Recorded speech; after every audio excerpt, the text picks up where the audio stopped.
በስመ አብ ወወልድ ወመንፈስ ቅዱስ አሃዱ አምላክ አሜን። ኒቆዲሞስ የዐቢይ ጾም ሰባተኛ ሳምንት። ጌታችን ወደዚህ ምድር መጥቶ የምሥራቹን ቃል ሲያውጅ እስራኤላውያን የተቀበሉት በተደበላለቀ ስሜት ነበር። በአንድ በኩል ሕዝቡ ለብዙ ዘመናት በባርነት ሲገዛ ስለነበረ ከሮማውያን ቅኝ ግዛት ነፃ የሚያወጣቸውን መሲህ ይፈልጋሉ። በሌላ በኩል ደግሞ ሕዝቡ ለብዙ ዘመናት በባርነት ቀንበር ስለደከመ ተስፋ በመቁረጥ ተዳክሞ ነበረ። መሲህ ቢመጣ እንኳ ይመጣል ብለው የሚጠብቁት ጦር ይዞ ሰራዊት አስከትሎ ነው ብለው ያምኑ ነበረ። ስለዚህም ነው ክርስቶስ መሲህ ነኝ ብሎ ሲመጣ ለመቀበል ፈቃደኞች አልነበሩ። ምክንያቱም ደግሞ ጦር ሳይዝ ሰራዊት ሳያስከትል እንዲሁ ባዶ እጁን አርነት ላወጣችሁ መጥቻለሁ እያለ ደጋግሞ ተናግሯልና ነው። ምንም እንኳን አብዛኛውን እስራኤላውያን የክርስቶስን መሲህነት ቢጠራጠርና ባይቀበለውም በፍጹም እምነት እስከ መጨረሻው የተከተሉትም ነበሩ። ለዚህም ትልቅ ማሳያ የሚሆነን ከፈሪሳውያን ወገን የሆነው ኒቆዲሞስ የተባለ አይሁዳዊ ነው።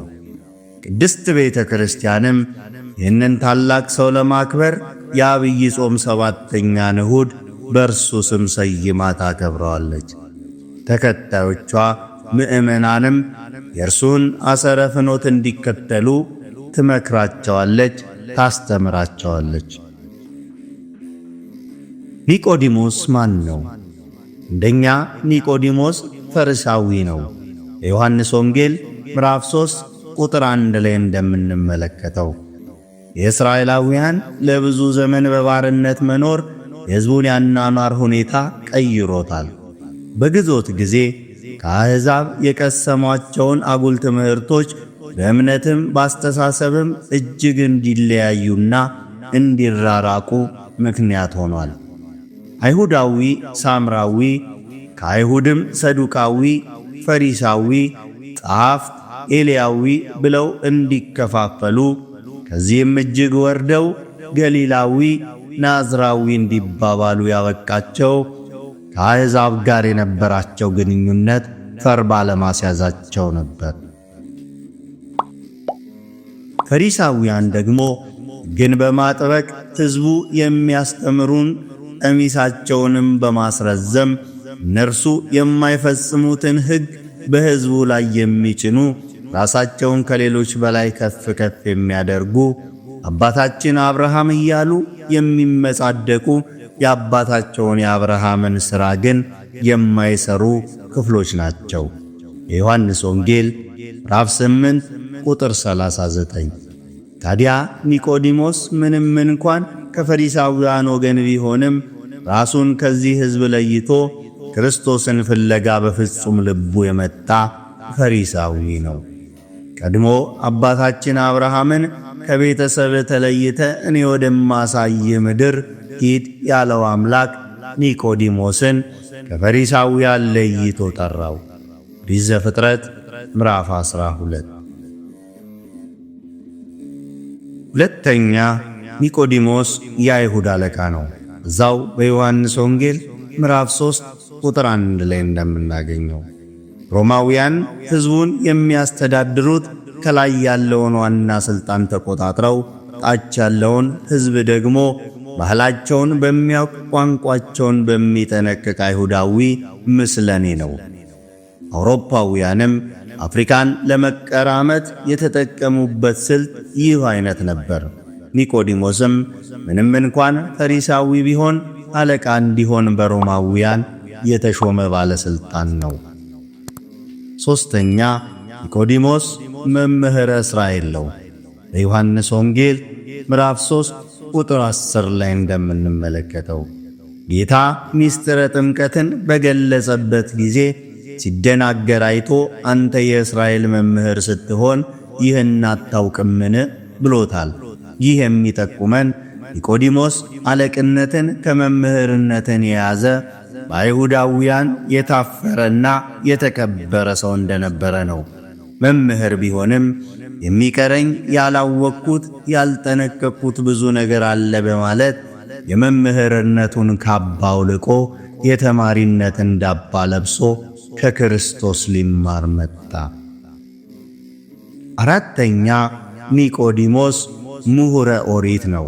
በዮሐንስ ወንጌል ምዕራፍ 7 ቁጥር 51 ላይ እንደምንመለከተው አንዳንዴ ሳያውቁ አወቅን፣ ሳይማሩ እናስተምር የሚሉ ደፋር መምህራን አይጠፉም። ኒቆዲሞስ ግን እዚህ በተለየ አለቅነትን ከመምህርነት መምህርነትን ከምሁርነት አስተባብሮ ያዘ። ዕውቀትን ከትሕትና ምሁርነትን ከደፋርነት አንድ አድርጎ የያዘ ሰው ነበረ። የኦሪት ምሁር መሆኑን የሚጠቁመው ደግሞ ከካህናት አለቆች ጋር ያደረገውን ክርክር ባስታወስን ጊዜ ነው። ኒቆዲሞስ ምን አደረገ የሚለውን ነገር ስንመለከት አንደኛ ለምስጢረ ጥምቀት መገለጥ ምክንያት ሆነ። የዮሐንስ ወንጌል ምዕራፍ 3 ከቁጥር 1 እስከ 21 የአይሁድ የፋሲካ በዓል እየቀረበ ሲመጣ ክርስቶስ ቀኑ እንደደረሰ ለሐዋርያቱ ተናግሮ ወደ ኢየሩሳሌም መጣ። እንደ ሰውነቱ ሰለቸኝ ደከመኝ ሳይል ሕዝቡን ቀንና ሌሊት በትምህርትና በተአምራት ያገለግል ነበር።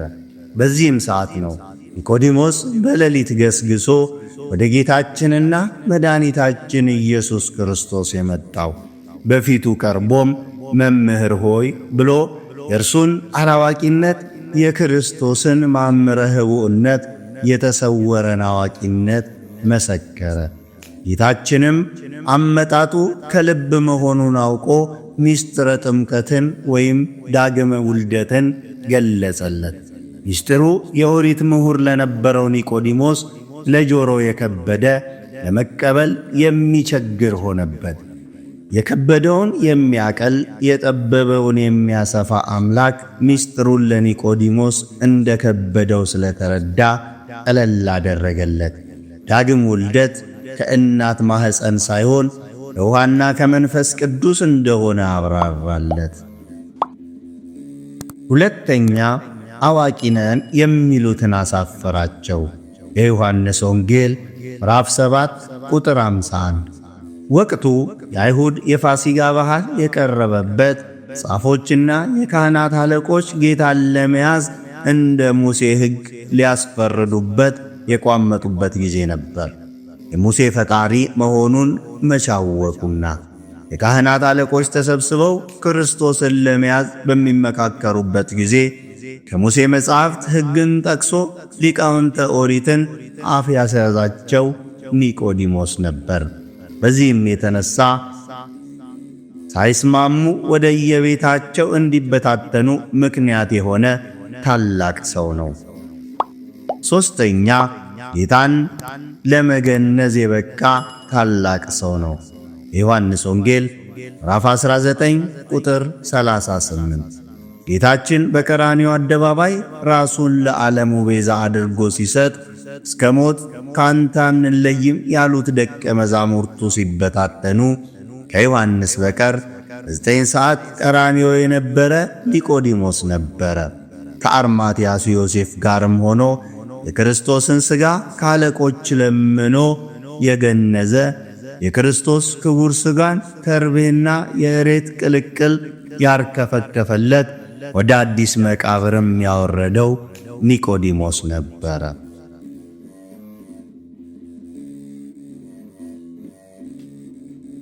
ከዚህ ሁሉ ባለፈ ከኒቆዲሞስ ምን እንማራለን የሚለውን እናያለን። አንደኛ ራስን ዝቅ ማድረግ። በቅዱስ ወንጌል ላይ በተደጋጋሚ የምናገኘው የፈሪሳውያንን ግብዝነት የጌታችንን ተግሣጽ ነው። ማቴዎስ ወንጌል ምዕራፍ 9 ቁጥር 10፣ የማቴዎስ ወንጌል ምዕራፍ 23። ለዚህም ማሳያ የሚሆነን የፈሪሳውያን የቀራጮች ጸሎት ምን ይመስል እንደነበረ መመልከት ነው። የሉቃስ ወንጌል ምዕራፍ 18 ከቁጥር 9።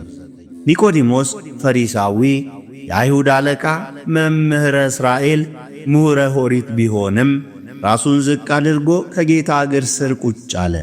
ሕዝብን ከመምህራትና ከማስተማር ይልቅ ቁጭ ብሎ መማር ምንኛ መታደል ነው! ጌታ በትምህርቱ ማርያምም መልካምን ዕድል መርጣለች ከእርሷም አይወሰድባትም ያለው ለዚህ አይደለምን? የሉቃስ ወንጌል ምዕራፍ 10 ቁጥር 42። ብዙዎቻችን ባለን የኑሮ ደረጃ፣ የእውቀት ደረጃ፣ የሥልጣን ደረጃ ራሳችንን ሰቅለን የመማር አቅም አጥተናል። ቁጭ ብሎ መማር ደረጃችንን የማይመጥን የሚመስለን ስንቶች እንሆን? አንድ ወቅት አባ መቃርስ ከሕፃናት እንቆቅልሽ ለመማር ቁጭ እንዳሉ በእንቆቅልሹ ልባቸው ተነክቶ እያነቡ ወደ በዓታቸው መመለሳቸውን እያወቅን የመማር አቅም ያጣን ስንቶች እንሆን? ማን ያውቃል? ከአንድ ሰዓት ስብከት ውስጥ እግዚአብሔር ሊያስተምረን የፈለገ አንዲት አረፍተ ነገር ቢሆንስ? ትሑት የሚያሰኘው ሳያውቁ አላውቅም ማለት ሳይሆን እያወቁም አላውቅም ማለት ነው። ሳይማሩ ተምሬያለሁ ማለት ሳይሆን ተምረውም ልክ እንደ ኒቆዲሞስ ለመማር ራስን ዝቅ ማድረግ ነው። ሁለተኛ፣ ጎደሎነትን ማወቅ። መምህርም ምሁርም ሆኖ ቁጭ ብሎ መማር ምን ረባለው ይባል ይሆናል። ኒቆዲሞስ ምሁረ ኦሪት እንጂ ምሁረ አዲስ አይደለም። ኒቆዲሞስ መምህረ እስራኤል ዘሥጋ እንጂ መምህረ እስራኤል ዘነፍስ አይደለም። ክርስትና አለቃና ባሪያን አንድ እንደምታደርግ አያውቅምና የጎደለውን ፍለጋ መጣ። ገላትያን ምዕራፍ 3 ቁጥር 26 ያለውን ሳይሆን ያጣውን የሞላለትን ሳይሆን የጎደለውን ፍለጋ መጣ። ዕውቀትን ብቻውን ምሉ አያደርግም። አለቃነትም ቢሆን ገደብ አለው። ሕይወቱን ክፍተት ሊሞላ የሚችል አንድ ክርስቶስ ብቻ ነውና ጎደሎነቱን አምኖ መጣ። የሚጎድለኝ ምንድነው ብሎ እንደጠየቀው እንደዚያ ሰው ጎደሎን ማመን ምንኛ ታላቅ ነገር ነው። የማቴዎስ ወንጌል ምዕራፍ 18 ከቁጥር 21። በአብዛኞቻችን የሚታየውና ክርስትናችንን፣ አገልግሎታችንን፣ ቤተ ክርስቲያናችንን እየተፈታተነ ያለ ችግር ጎደሎነታችንን አለማወቅና ምሉ ነኝ ብሎ ማሰብ ነው። ምንም እንዳንሆን አውቆ ራስን ለክርስቶስ ራስን ለምርዕተ ቤተ ክርስቲያን አሳልፎ መስጠት ምንኛ መታደል ነው!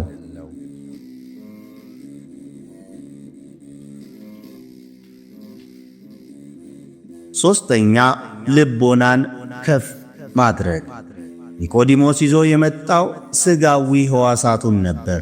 ጌታችን ግን አመጣጡ ለመልካም እንደሆነ አውቆ ለሥጋዊ ዕውቀት እጅግ የሚከብደውን ምስጢረ ጥምቀትን ገልጾለታል። መጀመሪያ ይህንን ምስጢር ለመቀበል አልተቻለውም ነበር። መድኃኔ ዓለም ክርስቶስ ምስጢሩን ፍንትው አድርጎ ሲያብራራለት ግን ልቦናው ይህንን ምስጢር ለመቀበል ከፍ ከፍ አለ። ምስጢራትን ለመቀበል ልቦናን ከፍ ከፍ ማድረግ ይገባል። የእምነታችን መሠረት በሥጋ ዓይን ማየት፣ በሥጋ ጆሮ መስማት፣ በሥጋ እጅ መዳሰስ ብቻ ከሆነ ልክ እንደ እምቧይ ካብ ሆነ ማለት ነው። ትንሽ ነፋስ፣ ትንሽ ተጽዕኖ ሲያርፍበት መፈራረስ፣ መናድ ይጀምራል። ኒቆዲሞስም ምስጢሩ መጀመሪያ ቢከብደውም ቅሉ በኋላ ላይ ልቦናውን ወደ ሰማያዊ ምስጢር ከፍ ስላደረገ ምስጢሩ ተገልጾለታል። ቤተ ክርስቲያንን ሲፈታተኗትና እየተፈታተኗት ያሉ አካላት በሙሉ የስህተታቸው ምንጭ እንደ ጊያዝ በአካባቢያቸውና ከምናየው አካል ቁስ ዓለም ውጪ መመልከት አለመቻላቸው ነው። ሁለተኛ ነገሥት ምዕራፍ 6 ቁጥር 17። ለዚህም ነው ካሁኑ በሥርዓተ ቅዳሴ ጊዜ የቁርባኑ ምስጢር እንዲገለጽልን አልዕሉ አልባቢክሙ ልቦናችሁን ከፍ ከፍ አድርጉ የሚሉ። አራተኛ የእውነት ምስጢር ወይም ስማ ጽድቅ መሆን ነው። ኒቆዲሞስ ያለ ፍርሃትና ያለ ኀፍረት በካህናቱ ፊት እውነትን መስክሯል። እውነትንና ፀሐይን ፈርቶ የትም መድረስ አይቻልም። ካህናቱ መጻሕፍት ጠቅሶ እውነትን ተናግሮ አሳፍሯቸዋል። በመሪዎች ፊትም በታላላቅ ሰዎች ፊትም እውነትን መመስከር ክርስትናችን የሚያስገድደን ቁም ነገር ነው። ሉቃስ ወንጌል ምዕራፍ 12 ቁጥር 8። ቤተ ክርስቲያን ሰማዕታት እያለች የምትዘክራቸው በሙሉ ለእውነት ብለው ራሳቸውን ለክርስቶስ አሳልፎ የሰጡ ቅዱሳንን ነው። በፍርሃትና በኀፍረት በይሉኝታና በሐዘኔታ እውነትን አለመመስከር በክርስቶስ ፊት ያስጠይቃል እንጂ አያስመሰግንም። የማቴዎስ ወንጌል ምዕራፍ 10 ቁጥር 32። ለእውነት እንጂ በእውነት ላይ ምንም ማድረግ አንችልም እንዳለ ሁለተኛ ቆሮንቶስ ምዕራፍ 13 ቁጥር 8። አምስተኛ ትግሃ ሌሊት ነው። እንደ ሌሊት ለመንፈሳዊ ሕሊና ለተመስጦ የሚመች ጊዜ የለም። ቀን ለሥጋ ሲራወጥ የነበረ አካልና መንፈስ ሌሊቱን ለነፍስ በመገዛት ሥጋውን በመጎሰም አለበት።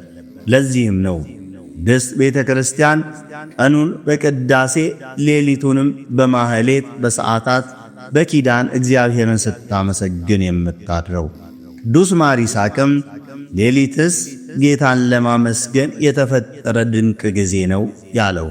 ጌታችንም ሐዋርያቱን ወደ ፈተና እንዳትገቡ ትጉና ጸልዩ ብሏቸዋል። የማቴዎስ ወንጌል ምዕራፍ 26። አሁንም ቤተ ክርስቲያን እንደ ኒቆዲሞስ በሌሊት ገስግሶ ለኪዳን፣ ለማኅሌት፣ ለጸሎት የሚመጣን ምእመን ትፈልጋለች።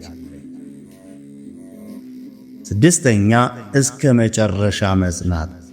ጌታችንን በመዋዕለ ስብከቱ ብዙ ሺህ ሕዝብ ቢከተለውም እስከ መስቀሉ አብረው የነበሩ ጥቂቶች ናቸው።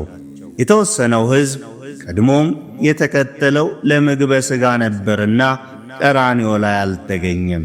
ቀራንዮ ላይ ምግበ ነፍስ እንጂ ምግበ ሥጋ አልነበረምና። ሌሎችም በቤተሰብ በሀብት በፍርሃት ምክንያትና መስቀሉን ስር አልተገኙም። ምንም እንኳን ኒቆዲሞስ በ6 ሰዓት ባይገኝም የክርስቶስ ሥጋ ከነፍስ በምትለይበት ሰዓት ክርስቶስን ከመስቀል አውርዶ ለአዲስ መቃብር ያበቃው እርሱ ነው። በዚህ የመከራ ሰዓት ከዮሐንስና ከእናቱ ከድንግል ማርያም ውጪ ማንም እንዳልነበረ መጻሕፍት ከገለጹልን በኋላ የምናገኛቸው የቁርጥ ቀን ልጆች ዮሴፍንና ኒቆዲሞስን ነው። ይህም ፈተናውን ሁሉ ተቋቁሞ እስከ መጨረሻ ለመጽናቱ ምስክር ነው። በክርስትና ሕይወታችንም የምናያቸው ነገሮች ከዚህ የተለየ አይደሉም። በምቹ ጊዜ የምናገለግል፣ ፈተና ሲመጣ ጨርቃችንን አገልግሎታችንን ጥለን የምንሮጥ ማርቆስ ወንጌል ምዕራፍ 14 ቁጥር 51። ሰበብ አስባቡን ፈልገን የምናፈገፍግ ብዙዎች ነን። ዕውቀትን ጣዖት ሆኖብን መሃል መንገድ የቀረን፣ ሀብት ጣዖት ሆኖብን ሩጫ ያቋረጥን፣ ጊዜ ጣዖት ሆኖብን ቅዳሴ የሚቀረን ቆጥረን እንጨርሰው ይሆን? ጌታን በትምህርቱ ለዛ አዝለፈ ትዕግሥቶ ውእቱ ይድህን፣ እስከ መጨረሻ የሚጸና እርሱ ይድናል እንዳለ ማቴዎስ ወንጌል ምዕራፍ 24 ቁጥር 13። ክርስትና የጀመሩት ሳይሆን ለጨረሱት፣ ለወጠኑት ሳይሆን ለፈጸሙት የድል አክሊል የምትሰጥ መንገድ እንጂ የመሮጫ መሙያ ወይንም ደግሞ የመሮጫ መሙን ጠበበን፣ ሩጫው ረዘመብን ለሚሉ ዴማሶች ቦታ የላትም። ሁለተኛ ጢሞቴዎስ ምዕራፍ 4 ቁጥር 9። በአጠቃላይ ከኒቆዲሞስ ሕይወት ብዙ ቁም ነገሮችን እንማራለን። የኒቆዲሞስ በሌሊት ገስግሶ መምጣት ለምስጢረ ጥምቀት ትምህርት መገለጥ ምክንያት እንደሆነ ሁሉ በቅዳሴ በኪዳን በሰዓታቱ በማህሌቱ መገኘትና መሳተፍ ረቂቅ የሆነውን ሰማያዊ ምስጢር ፍንትው ብሎ እንዲገለጥልን ምክንያት ነውና በምስጢራት በመሳተፍ ራሳችንን ዝቅ በማድረግ ለታላቅ ክብር እንድንበቃ የእርሱ መልካም ፈቃድ ይሁንልን። አሜን። ወስብሐት ለእግዚአብሔር ወለወላዲቱ ድንግል ወለመስቀሉ ክቡር አሜን። ይቆየን።